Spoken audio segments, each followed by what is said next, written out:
தமிழக அரசு இந்த மதுபான ஆலைகளை மூட வேண்டும் என்று என்றைக்கு முடிவெடுக்கிறதோ அன்றைக்கு முந்திக் கொண்டு நாங்கள் இருவரும் அந்த உரிமங்களை நேரடியாக எடுத்து சென்று சரண்டர் செய்வதற்கு தயாராக இருக்கிறோம்.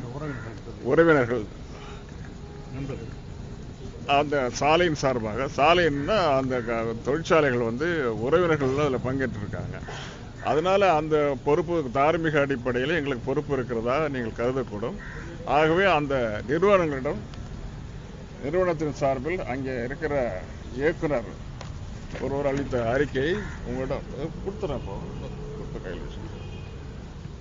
அறிக்கை உங்களிடம் கொடுக்கப்பட்டிருக்கிறது. இந்த அறிக்கையில் அவர்களே நாங்கள் உடனடியாக அதை மூடுவோம் என்று கொடுத்திருக்கிறார்கள். இது உங்களுடைய செய்திக்காக தலைவர் கலைஞர் அவர்களும் தளபதி அவர்களுடைய வேண்டுகோளுக்கிணங்க தலைவர் கலைஞர் அவர்கள் சென்று என்ன விவரம் என்பதை தெரிவித்து